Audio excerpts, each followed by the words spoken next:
Hello students, आज हम कुछ न्यूमेरिकल्स डिस्कस करेंगे हमारे एरर से रिलेटेड। ठीक है, क्योंकि आपका चैप्टर कंप्लीट हो चुका है, बट एक दो न्यूमेरिकल हम प्रैक्टिस कर लेते हैं। ठीक है, after that we will start your new unit और new chapter, that is motion in one dimension. ठीक है, तो आज हम कुछ न्यूमेरिकल्स करते हैं। क्लियर? तो देखिए, सबसे पहले सिंपलेस्ट न्यूमेरिकल से शुरू करते हैं। ठीक है, आपके पास एक z वैल्यू दी हुई है। ठीक है, z वैल्यू दी हुई है। ठीक है, उस z की वैल्यू है a raise to the power 4,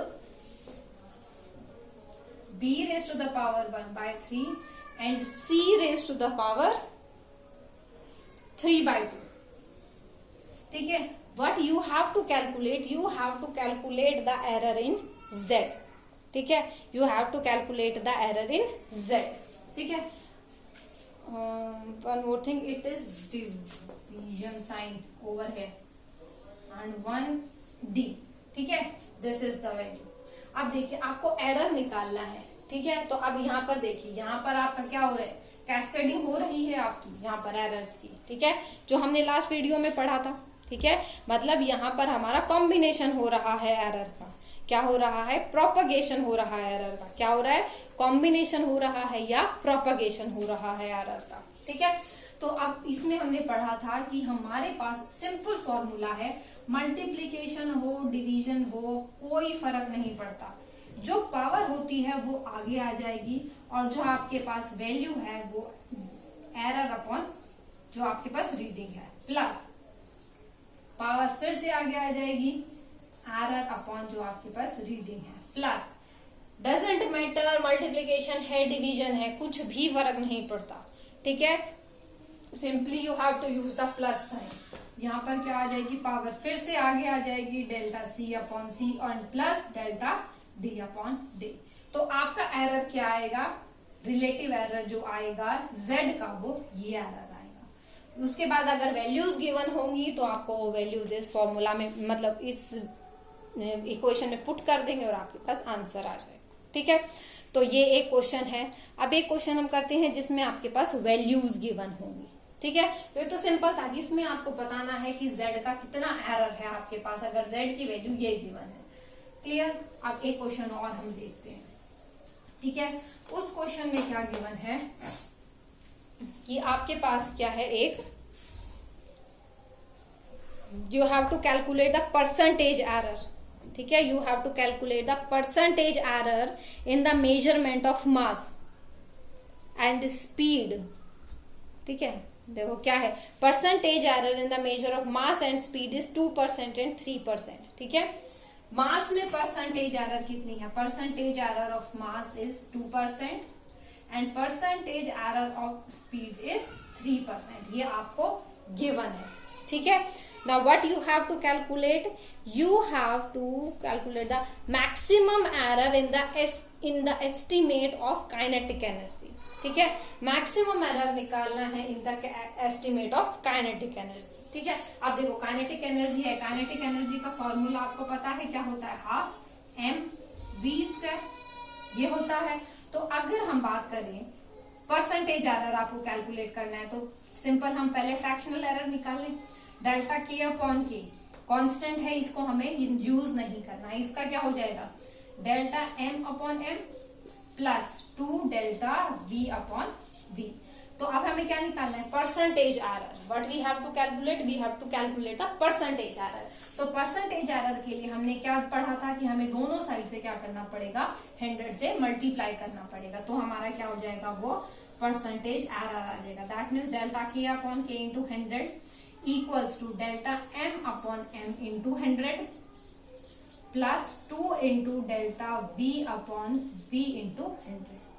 ठीक है, अब देखो ये हमें कैलकुलेट करना है, परसेंटेज एरर इन मास कितना है, 2%, परसेंटेज एरर इन स्पीड कितना है, प्लस 2 इंटू एक कॉन्स्टेंट फैक्टर है जो मल्टीप्लाई होगा आपके साथ इंटू 3। तो आपके पास क्या वैल्यू हो जाएगी, 2% plus 6%। That means percentage error in the kinetic energy estimated will be 8%। ठीक है, तो कितना आएगा आपका ये परसेंटेज एरर जो हम एस्टिमेट करें काइनेटिक एनर्जी में, वो आएगा आपका 8%। ठीक है, तो कुछ इस तरीके से ही न्यूमेरिकल्स होंगे आपके जो आपको सॉल्व करने होंगे। क्लियर। एक और न्यूमेरिकल करते हैं जिसमें और कुछ अलग से वैल्यूज गिवन होंगी। ठीक है, तो अब आपको सिर्फ न्यूमेरिकल्स में बेटा एक चीज ध्यान रखनी है, देखो फॉर्मूले में कोई डिफिकल्टी नहीं है, लेकिन वो टर्म वैल्यूज गिवन किस तरीके से होंगी आपको सिर्फ वो देखना है। यहाँ पे देखो परसेंटेज की टर्म में सिंपल वैल्यूज गिवन थी। ठीक है, हो सकता है आप देखिए जो हम क्वेश्चन करेंगे उसमें देखना कुछ अलग तरीके से वैल्यूज गिवन होंगी आपकी। ठीक है, आपके पास एक वायर गिवन है। ठीक है, एक वायर गिवन है जिसका रेडियस आर है, जिसका रेजिस्टेंस कैपिटल आर है और जिसकी लेंथ कैपिटल एल गिवन है। ठीक है, और क्या बोला गया है कि उसका स्पेसिफिक रेजिस्टेंस, इस वायर का स्पेसिफिक रेजिस्टेंस जिसको हम बोलते हैं, फॉर्मूला गिवन है pi r square upon into capital R upon L. ठीक है, ये आपको स्पेसिफिक रेजिस्टेंस का फॉर्मूला गिवन है। आप देखो इसमें वैल्यूज भी गिवन है। स्मॉल आर की वैल्यू है आपकी 0.26 प्लस स्मॉल आर की वैल्यू है 0.26 प्लस माइनस 0.02। ठीक है, 0.02 सेंटीमीटर। ठीक है, कैपिटल आर की वैल्यू जो है वो गिवन है आपको 32 प्लस माइनस 1 ओम, 32 प्लस माइनस 1 ओम। ठीक है, एल की वैल्यू जो है वो गिवन है आपके पास, that means length 78 plus minus 0.01 centimetre. ठीक है, ये सारी वैल्यूज आपको गिवन है। Now what you have to calculate, you have to calculate the percentage error in specific resistance. ठीक है, what you have to calculate percentage error in specific resistance. तो देखिए परसेंटेज एरर के लिए क्या है, सबसे पहले तो फॉर्मूला लिख लीजिए, delta sigma upon sigma equals to pi, no need to write, two delta R upon R plus delta capital R upon capital R plus delta L upon L. ठीक है, ये आपका आ जाएगा। ये किस में आया है आपका फ्रैक्शनल में। ठीक है, आप दोनों साइड से अगर हम 100 से मल्टीप्लाई कर देंगे तो हमारे पास क्या हो जाएगा, वो परसेंटेज में कन्वर्ट हो जाएगा। ठीक है, परसेंटेज में कन्वर्ट, तो हम क्या करें, दोनों साइड इसको 100 से मल्टीप्लाई कर लें। ठीक है, इसको भी कंप्लीट 100 से मल्टीप्लाई कर लें। ठीक है, अब देखो डेल्टा आर की वैल्यू क्या गिवन है 0.02 सेंटीमीटर।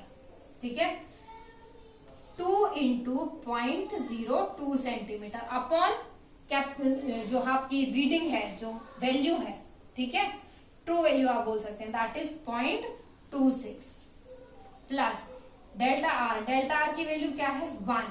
ठीक है, और कैपिटल आर की वैल्यू क्या है आपकी 32 प्लस डेल्टा एल की वैल्यू क्या है 0.01 और कैपिटल एल की वैल्यू क्या है आपकी 78। और इसको हमने क्या करना है, मल्टीप्लाई करना है किससे, 100 से। जब हम इसको सॉल्व करेंगे तो हमारे पास जो वैल्यू आएगी वो आपके पास किसकी आएगी, percentage error of specific resistance. ठीक है, आई होप इसके आगे तो आप सॉल्व कर सकते हैं, सिंपल मैथमेटिक्स है।